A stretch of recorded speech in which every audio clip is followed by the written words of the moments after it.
বন্ধুরা, আজকে দশম শ্রেণী সরল সুদ কষার 17 নম্বর অঙ্কটি করব।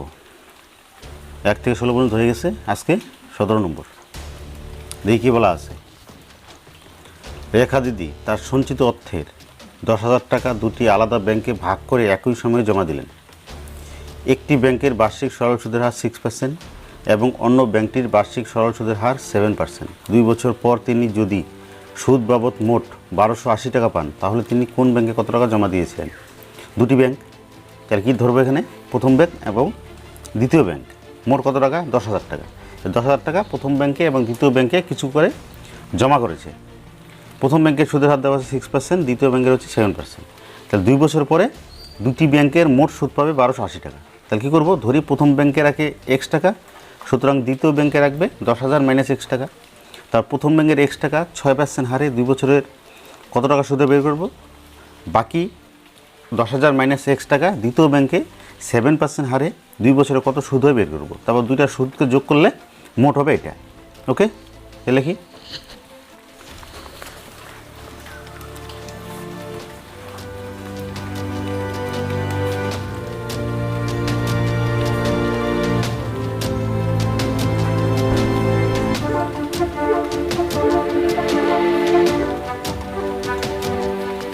ধরে প্রথম ব্যাংকে রাখেন ইকুয়াল টু X টাকা, সুতরাং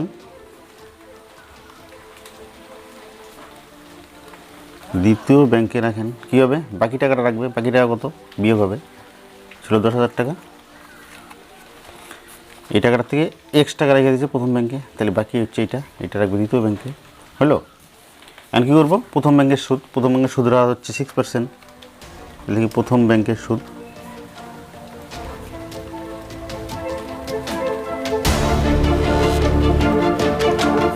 X টাকা। প্রথম ব্যাংকের সুদের হার হচ্ছে 6%, 6/100, 2 বছরের এত টাকা। ওকে, মানে কাটাকাটি করা যায়, না করলে চলবে। 6 × 12, উপরে 12x, নিচে 100 টাকা। ঠিক আছে, এবার দ্বিতীয় ব্যাংকের সুদ।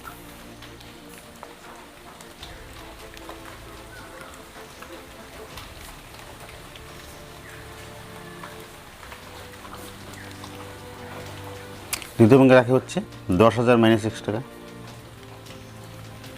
এই টাকাটা হচ্ছে দ্বিতীয় ব্যাংকের সুদের হার 7%।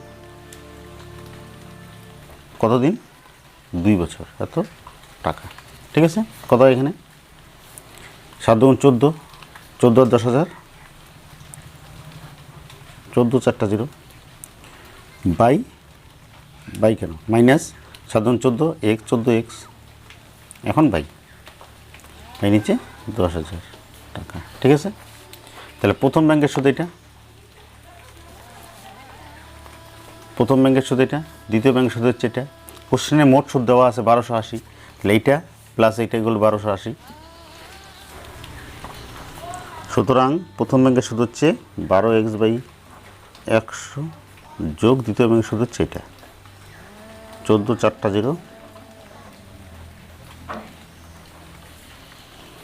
Minus 14x/100। এটা হচ্ছে মোট সুদ। মোট সুদ কোশ্চেন দেওয়া আছে 1280। ওকে, নিচে 100 লসা করলে 100ই হয়। 100 দিয়ে 100 ভাগ করলে 1 দিয়ে গুণ করলে এটি, এখানেও তাই।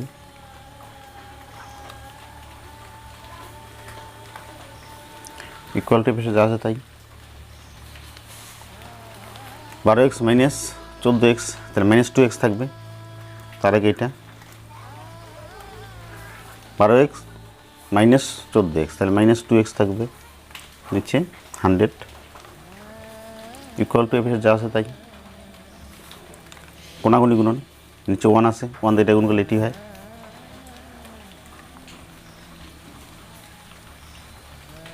বারোশো আশির সঙ্গে 100 গুণ করলে 1280 লেখে এই দুটো ছিল। ওকে, এবার যেটা আছে 2x এফে রয়ে গেল, মাইনাস 2x ইকুয়াল টু এফের যা আছে তাই, এটা মাইনাস হয়ে আসবে।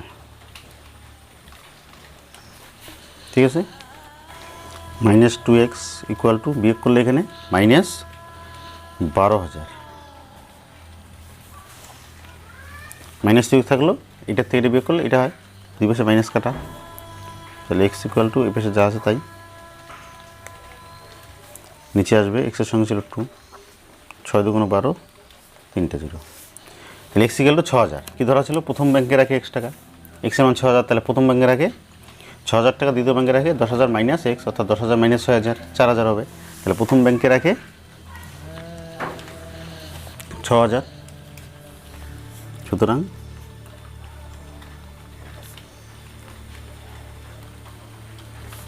প্রথম ব্যাংকে রাখেন এত টাকা, দ্বিতীয় ব্যাংকে রাখেন 10,000 মাইনাস 6,000 ইকুয়াল টু 4,000 টাকা।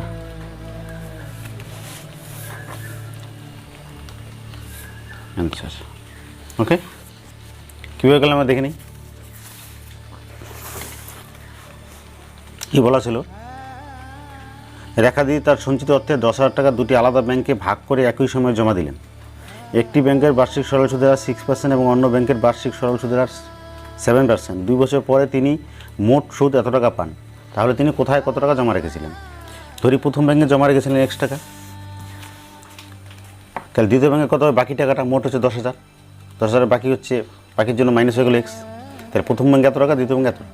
প্রথম ব্যাংকের সুদের হার 6%, তাহলে প্রথম ব্যাংকের সুদ, প্রথম ব্যাংকের টাকা হচ্ছে x টাকা, তাহলে x গুণন 6/100, 2 বছর 2, উপরে গুণলে 6 12x বাই 100 টাকা। তা প্রথম ব্যাংকের সুদ এত টাকা, দ্বিতীয় ব্যাংকের সুদ, দ্বিতীয় ব্যাংকে রাখা হচ্ছে এই টাকাটা, গুণন 7%, 7/100 গুণন 2 বছর, তাই 7 গুণ 14, 14 দিয়ে এটা গুণ করলে 14কে 14, 4টা 0, মাইনাস 7 গুণ 14, 14x বাই 100। তাই দ্বিতীয় ব্যাংকের সুদ এটা, প্রথম ব্যাংকের সুদ এটা। প্রশ্নে দেওয়া আছে মোট সুদ, তাহলে মোট করে দিলাম। সুতরাং প্রথম ব্যাংকের সুদ প্লাস দ্বিতীয় ব্যাংকের সুদ ইকুয়াল টু 1280। 100 লসে 100 হয়, 100 দিয়ে 100কে ভাগ করলে 1, 1 দিয়ে এটা গুণ করলে এটি হয়, প্লাস 100 দিয়ে 100 ভাগ করলে 1, 1 দিয়ে এটা গুণ করলে এটি হয়, equal to 1280। 12x minus 14x, তাহলে এখানে থাকবে হচ্ছে মাইনাস 2x, তার আগে এটা মাইনাস 14x থেকে 12x গেলে 2x, বড়টার সময় মাইনাস জন্য মাইনাস, ইকুয়াল টু এটা নিচে এই 100। এখন কোনাগুনি গুণন, বজ্র গুণন, নিচে এটার নিচে কিছু নেই, মানে 1 আছে, 1 দিয়ে এটা গুণ করলে এটি হয়, ইকুয়াল টু 100 দিয়ে এটা গুণ করলে এটার ঘাড়ে আরও 2টা 0 আসবে। এখন এক যেটা মধ্যে সেটা রইলো মাইনাস 2x রয়ে গেল, ইকুয়াল টু এফে যা তাই, এটাকে এবার চিহ্ন ছিল নাই মানে প্লাস ছিল, মাইনাস হয়ে আসলো। তো এটার থেকে এটা গেলে মাইনাস 12,000, এটা বড়, এটা ছোটো, বড়োর সময় মাইনাস ছিল, মাইনাস 12,000। তা 2x equal to minus 12,000, x equal to minus 2x equal to minus 12,000, minus minus কাটা, তাই x ইকুয়াল টু এটা নিচে 2 আসবে, কাটা গেলে 6,000। তাহলে x ছিলাম প্রথম ব্যাংকে রাখে, তাহলে প্রথম ব্যাংকে রাখে 6,000 টাকা, দ্বিতীয় ব্যাংকে রাখবে 10,000 মাইনাস 6,000, 4,000 টাকা। ওকে, পরেরটা 18 নম্বর। কোনো ব্যাংক বার্ষিক 5% হার সরল সুদ দেয়। ওই ব্যাংকের দীপকবাবু বছরে প্রথমে 15,000 টাকা জমা দেওয়ার 3 মাস পরে 3,000 টাকা তুলে নিলেন এবং টাকা তুলে নেওয়ার 3 মাস পরে আবার তিনি 8,000 টাকা জমা দিলেন। ওই বছরের শেষে দীপুবাবু সুদে আসলে কত টাকা পাবেন নির্ণয় করি। প্রথমে কী দেওয়া হয়েছে? 15,000 টাকা 3 মাসের জন্য, 3 মাস পরে 3,000 টাকা তোলা হয়েছে। তাহলে প্রথমে যে 15,000 টাকা দেওয়া হয়েছে 3 মাস সুদ হয়েছে, তাহলে কি 15,000 টাকা 3 মাসের সুদ।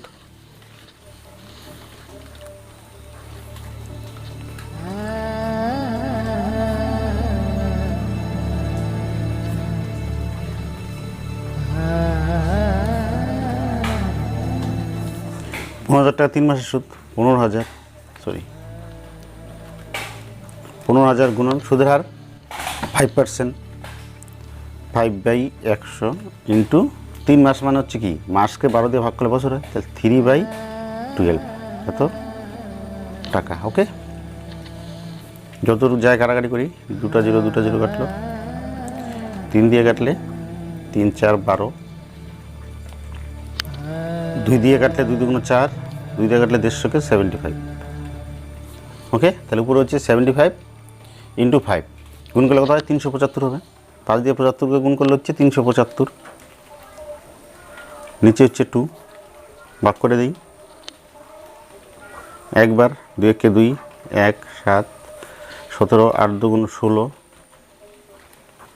মাইনাস করলে 1 নামে 5, 7 2 14, মাইনাস করলে 1, দশমিক দেখে 0 নিয়ে নেব, 5 বার এত টাকা। ওকে, তাহলে প্রথম 15,000 টাকা জমা দেওয়ার 3 মাস পরে আবার 3,000 টাকা তুলে নিয়েছে। তাহলে প্রথম যে 15,000 টাকা জমা করেছিল সেইটা 3 মাসে সুদ বের করলাম। 15,000 টাকা 3 মাসে সুদ কী হবে? 15,000 গুণন সুদের হার 5%, 5/100 ইন্টু 3 মাসকে বছর করতে হবে। মাসকে বছর করলে 12 দিয়ে ভাগ, তাহলে 3/12 হয়ে গেল কত? এই টাকাটা 15,000 3 মাসের সুদ এটা। এইবার প্রথম 3 মাস পরে কি হলো? 3,000 টাকা তুলে নেওয়া হয়েছে। তাহলে কি 3 মাস পর মূলধন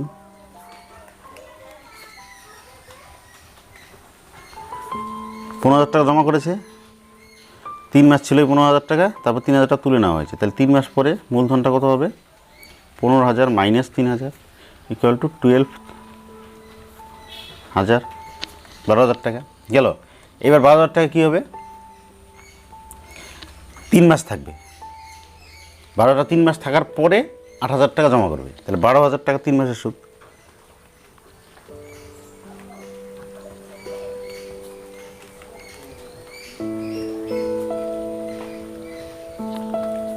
$12,000 ইন্টু একই 5%, 5/100, 3 মাস, মাসকে বছর করলে 12 দিয়ে ভাগ, কত টাকা? ঠিক আছে, 0 0 কাটা, 12 দিয়ে 120 কাটলে 10, তাহলে কত? 3 বাজে 15 আর 10 একটা 0, 150 টাকা। কীভাবে কাটলাম? 0 দুটো 0 দুটো 0 কাটলাম। 12 দিয়ে 120 কাটলে 12কে 12 একটা 0, 3 বাজে 15, 15 আর 10 150 টাকা গেল। তাহলে প্রথম 15,000 টাকা 3 মাসের সুদ হয়ে গেছিলো এই টাকাটা। 15,000 গুণন 5/100 সুদের 5% গুণন 3 মাস, মানে মাসকে বছর করতে হবে 12 দিয়ে ভাগ, এই টাকাটা। সেই 3 মাসের শেষ হয়ে যাওয়ার পরে 3,000 টাকা তুলে নিয়েছে। তাহলে 3 মাস পরে মূলধন 15,000 টাকা দিয়েছিল, 3,000 টাকা তুলে নিলে 12,000 টাকা থাকে। এই 12,000 টাকা 3 মাস সুদ হবে। তাহলে 12,000 টাকা 3 মাসের সুদ, 12,000 গুণন সুদের 5%, 5/100 ইন্টু 3 মাস, মানে 3/12 বছর, 150 টাকা। এবার 3 মাস 6 মাস কিন্তু চলে গেল। এবার বাকি যে 6 মাসটা রইল সেখানে কি করবে? 8,000 টাকা জমা হবে আরও 12,000 টাকার সঙ্গে। তাহলে লিখি শেষ 6 মাসের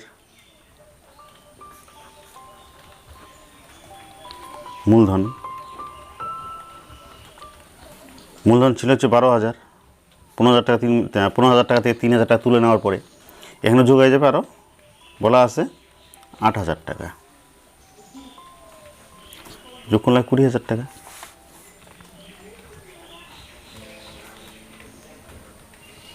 তাহলে শেষ 6 মাসের মূলধন হচ্ছে 20,000 টাকা। তাহলে সুদ লিখে দিই ডাইরেক্ট, 20,000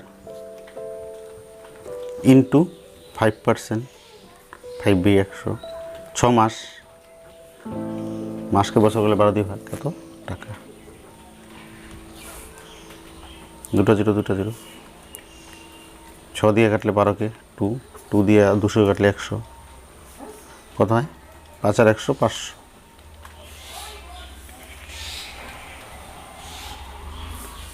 দুটো 0 দুটো 0 তাকে 200, 6 দিয়ে 12 কাটলে 2, 2 দিয়ে 200 কাটলে 100, তাহলে 5 আর 100 500 টাকা। এবার কী করবো? প্রথমে সুদ ছিল কত? 15,000 টাকা সুদ 3 মাসের এইটা, আর 12,000 টাকা ছিল 12,000 টাকার 3 মাস সুদ এইটা, তারপর হচ্ছে 20,000 টাকা 6 মাসের সুদ হচ্ছে এটা। তাহলে মোট সুদ 3টা যোগ হবে। কোশ্চেনে বলা আছে সুদে আসলে কত টাকা পাবে? আসল তো 20,000 টাকা লাস্ট, 20,000 টাকার সঙ্গে 500, 150 এবং এটা যোগ হবে, তাহলে সুদ আসল।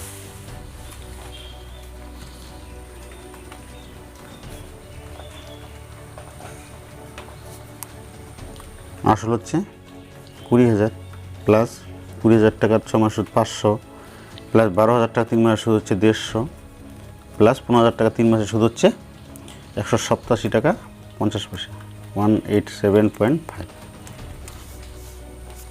টাকা। যোগ করলে কত হবে? 20,837.5 টাকা অ্যান্সার। ঠিক আছে, ওকে। পরেরটা,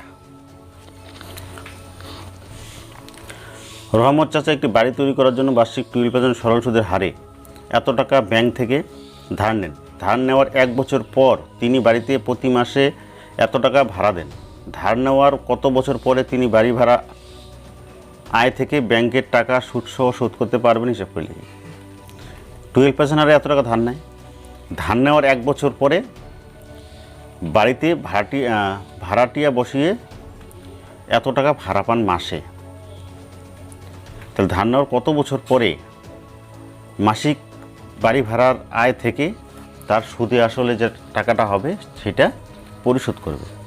এত টাকা তো নেওয়াই আছে আসল, সেটা 12% হারে সুদটা বের করতে হবে। কতদিনের বলা আছে, কতদিন পরে ঋণ নেওয়ার কতদিন পরে বাড়ি ভাড়ার থেকে ব্যাংকের সুদ হবে। তাই ধরে নেই ঋণ নেওয়ার X বছর পরে তার ঋণ শোধ হবে।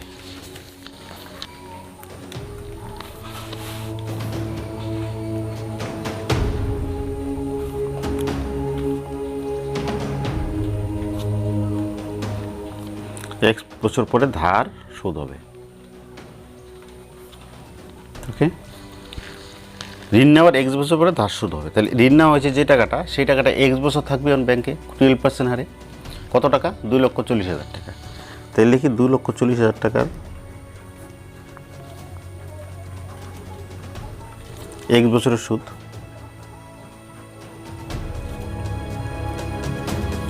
নিচে লিখি 12%, 12/100 সময় হচ্ছে X বছর, এত টাকা। তাহলে ধার নিয়েছে এই টাকাটা, এই টাকার X বছর সুদ, এই টাকা গুণন 12%, 12/100, X বছর গুণন X। জরুর কাটা যায়, কেটে দিই। 24 আর 12 গুণ করলে 288, কয়টা জিরো? 2টা জিরো, সঙ্গে X, এই টাকাটা। তো এত টাকা ধার নিয়েছে, এই টাকাটার X বছর সুদ হচ্ছে এইটা। এবার ধার যখন সুদ করবে তখন কী করতে হবে? সুদে আসলে শোধ করতে হবে। তাই লিখে দিন সুদ আসল। সুতরাং সুদ আসল সুদ হচ্ছে এটা 28800X, আর আসল যে টাকাটা ধার নিয়েছে 2,40,000, এত টাকা গেল। তাহলে ধার নেওয়ার X বছর পরে তিনি ধার শোধ করবেন। তাহলে ধার নিয়েছেন এত টাকা, এত টাকার X বছর সুদ হচ্ছে এটা। ধার শোধ করতে হয়ে গেলে কী করতে হবে? সুদে আসলে শোধ করতে হবে। তাহলে সুদ আসল লিখে দিলাম, সুদ প্লাস আসল। এই টাকাটা উনি শোধ করবে কিসের দিকে? বাড়ি ভাড়ার টাকা দিয়ে। তাহলে বাড়ি ভাড়ার টাকা কত হবে? প্রশ্নে বলা আছে বাড়ি তৈরির 1 বছর, মানে ধান নেওয়ার 1 বছর পরে ভাড়াটিয়া বসান, তখন পাওয়া হচ্ছে 5200 টাকা করে মাসিক। তাই বাড়ি তৈরির X বছর পরে, ধান নেওয়ার X বছর পরে তার সুদে আসলে হয়ে যাবে এত টাকা। এবার ধান নেওয়ার 1 বছর পরে ভাড়াটিয়া বসাবে। 1 বছরের ভাড়া কিন্তু বাড়ি ভাড়া পাবে না, কারণ বাড়ি তৈরি হবে 1 বছর পরে, অর্থাৎ বাড়ি ভাড়া পাবে, লিখে দিই বাড়ি ভাড়া পাবে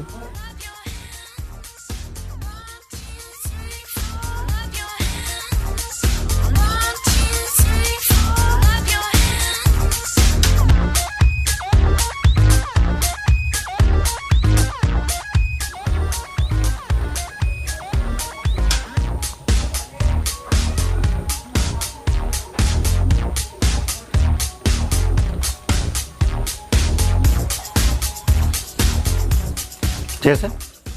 কী দেওয়া ছিল? ধরছিলাম, ধরি 1 বছর পরে ধার সুদ হবে। তাহলে 2,40,000 টাকার 1 বছরের সুদ,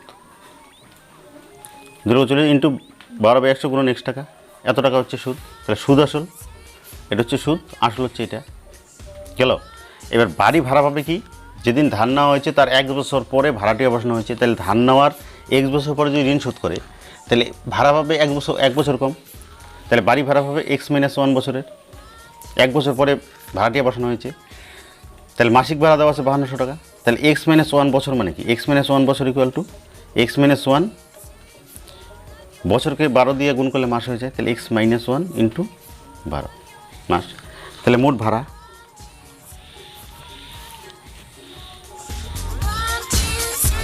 কী হবে? X-1 ইন্টু 12 ইন্টু 5200, মাসিক ভাড়া 5200 টাকা। তাহলে এত মাসের ভাড়া কত? গুণন হয়ে যাবে, গুণন করলে কত হয়? 52 আর 12 গুণ করলে 624, 2টা জিরো, X মাইনাস 52 আর 12 624, 2টা জিরো টাকা। এটা 1 সাথে ঠিক আছে। 12 আর 52 গুণ করলে হচ্ছে 624, দুইটা জিরো, এটা সঙ্গে এক্স মাইনাস এটা গুণ করলে এটার সঙ্গে 1, ঠিক আছে। তা মোট ভাড়া হচ্ছে এত, মোট ঋণ হচ্ছে এত, তাহলে দুটি ইকুয়াল টু হয়ে যাবে। সুতরাং এটা ইকুয়াল টু হচ্ছে এটা।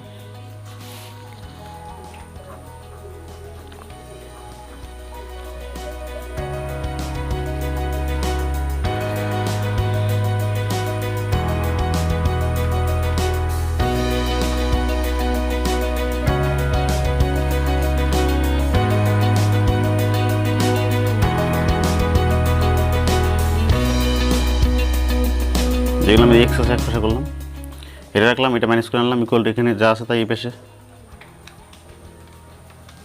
-10 প্লাস হয়ে আসবে 62400। ওকে, এখানে বিয়োগ করলে কত হয় 336,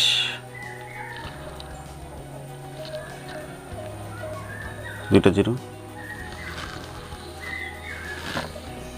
এক্স ইকুয়াল টু এখানে প্লাস করলে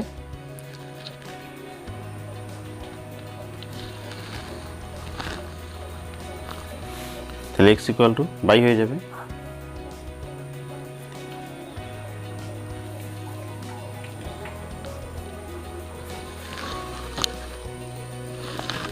জিরো জিরো কাটা, এটাতে যদি কাটা ডাইরেক্ট তাহলে 9 হয়, 9 দিয়ে এটা গুণ করলে এটা হয়, তাহলে এটা দিয়ে এটা কাটলে 9 হবে, তাহলে এক্স ইকুয়াল টু 9। ওকে, তাহলে কী ধরা ছিল, ধরি 1 বছর পরে ধার শোধ হবে, তাহলে এক্স মানে হচ্ছে 9, তাহলে 9 বছর পরে ধার শোধ হবে, সুতরাং 9 বছর পর ধার শোধ হবে।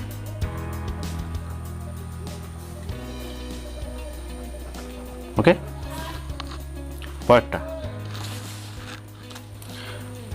প্রতিমবাবু তার 2 মেয়ের প্রত্যেকের জন্য ব্যাংকে এমনভাবে টাকা জমা রাখেন যাতে প্রত্যেক মেয়ের বয়স যখন 18 বছর হবে তখন প্রত্যেক মেয়ে এত টাকা করে পাবে। ব্যাংকের বার্ষিক সরল সুদের হার 10% এবং মেয়েদের বর্তমান বয়স 13 বছর ও 8 বছর। তিনি প্রত্যেক মেয়ের জন্য কত টাকা জমা রেখেছিলেন? ধরতে হবে দুটা মেয়ে, একটা 13 বছর একটা 8 বছর। তাহলে করি, 2 মেয়ে, একজনের বয়স 13 বছর, একজন হচ্ছে 8 বছর।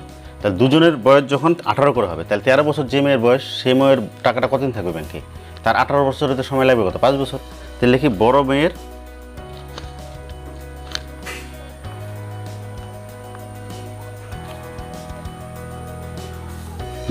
টাকা ব্যাংকে থাকবে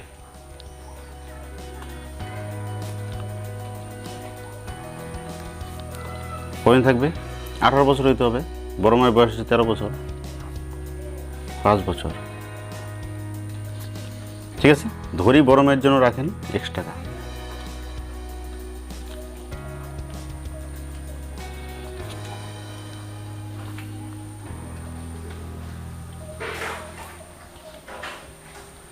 ওকে, তাহলে X টাকার 5 বছর সুদ,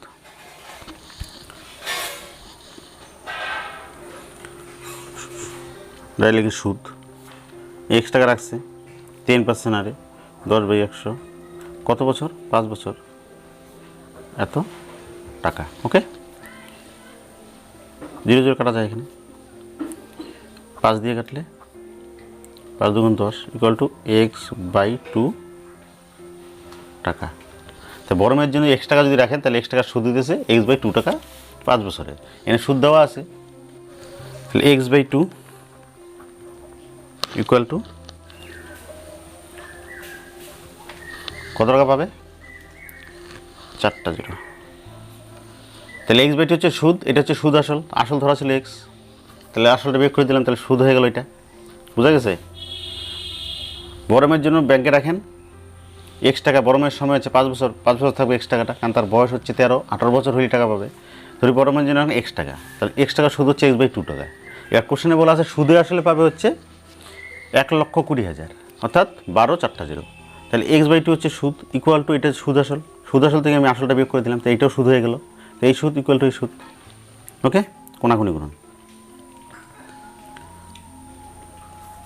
X আর 1 গুণ করলে X ইকুয়াল টু 12 × 24, 4টা 0 মাইনাস 2 আর 1 গুণ করলে 2X এক্সগুলো এক পাশে আসবে, -2 টের পাশে প্লাস হয়ে এসে যাবে, 24 4টা 0, তাহলে 3x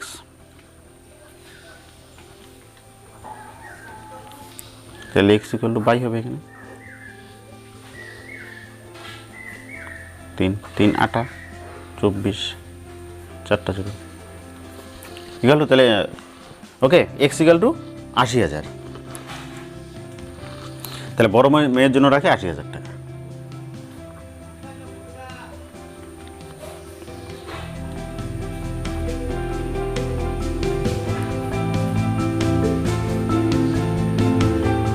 ওকে, একটা অ্যান্সার ছিল বেরিয়ে গেল। পরেরটা, এবার ছোটো মেয়ের হচ্ছে বয়স হচ্ছে 8 বছর, তার বয়স হইতে হবে 18 বছর। তাহলে লিখে ছোটো মেয়ের টাকা ব্যাংকে থাকবে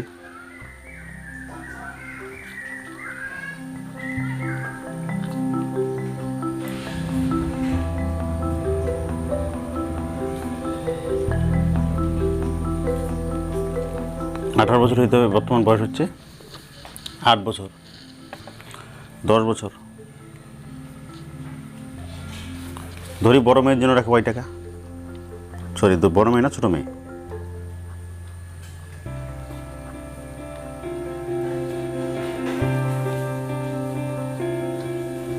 রাখেন =y টাকা। ওকে, এবার y টাকার আর 10 বছর সুদ, সুদের হার দেওয়া আছে 10%, সুতরাং সুদ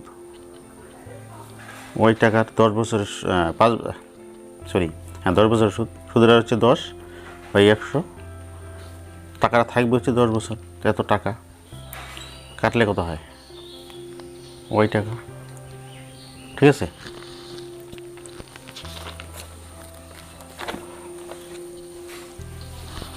আচ্ছা এবার ছোটো মেয়ের জন্য রাখে y টাকা, ছোটো মেয়ের সময় হচ্ছে 18 বছর হইতে হবে, বর্তমান বয়স 8 বছর, 10 বছর থাকবে, তাহলে 10 বছরের y টাকা সুদ হচ্ছে y টাকাই। আচ্ছা এইবার সেও পাবে কত, 1,20,000। সুতরাং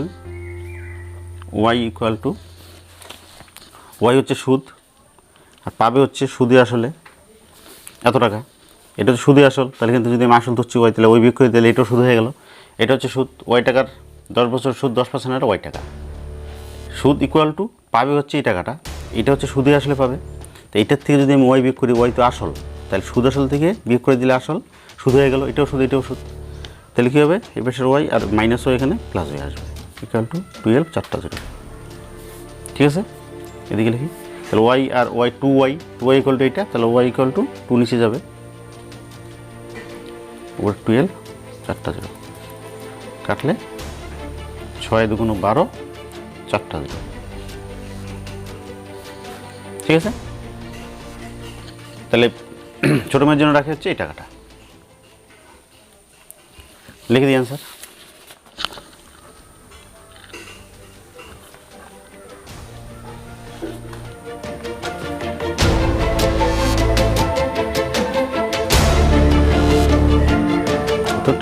ওকে, কীভাবে করলাম দেখি একবার।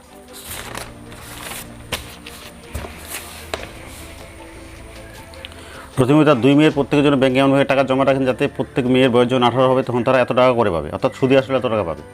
ব্যাংকে বার্ষিক সরল সুদ 10%, আর মেয়েদের বয়স 13 বছর ও 8 বছর, বড় মেয়ে 13 বছর, ছোটো মেয়ে 8 বছর।